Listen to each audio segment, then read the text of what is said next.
ఏ మాత్రం వెనుకకు పోకుండా ముందుకొచ్చి సహాయం చేస్తాడో ఆయన 6వ నెంబర్. మళ్ళీ ఒకసారి జ్ఞాపకం చేస్తా, తల్లిదండ్రులు, అత్తమామలు, గురువు గారు, ఆపదలు ఆదుకున్నవారు, ఈ 6గురు దేవుని కంటే ముందు దండం పెట్టవలసినటువంటి వ్యక్తులు. బాగా జ్ఞాపకం పెట్టుకోండి. పూల పుట్ట పట్టుకొని నువ్వు వస్తున్నావు అంటే, అరే బాబు నేనే మా తల్లిదండ్రుల చుట్టూ తిరిగి నమస్కారం చేసిన, నీ సంగతి ఏమిటి అని అడుగుతండి పరమాత్మ.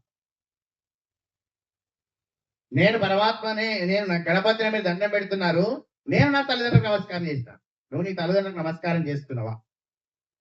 ఈ విధంగా పరమాత్మ ప్రశ్నిస్తాడు. కాబట్టి ఆ పరమాత్మ ప్రశ్నను మీరు గమనించాలి. ఇంకొకటి స్వామివారు చెప్పినారు కదా, ఏమని? తల్లిదండ్రులను గౌరవించాలి. తల్లిదండ్రులు అంటే ఈక్వల్ ప్లేస్ 6 మెంబర్స్. భగవంతుని కంటే ముందు పూజ చేయాలి.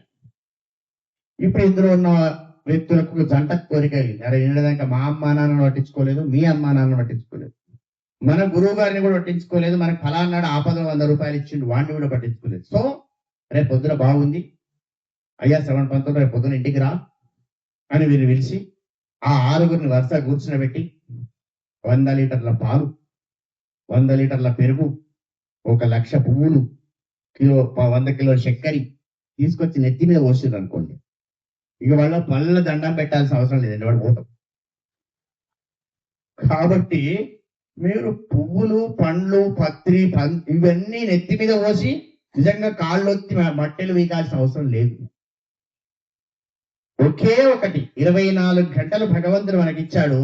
5 నిమిషాలు మీ 6గురి దగ్గర 5 నిమిషాలు మీరు గడపండి, 1,00,00,000 రూపాయలు ఇచ్చిన గడపడి సంతోషపడతారు. నీకేమీ లేదు.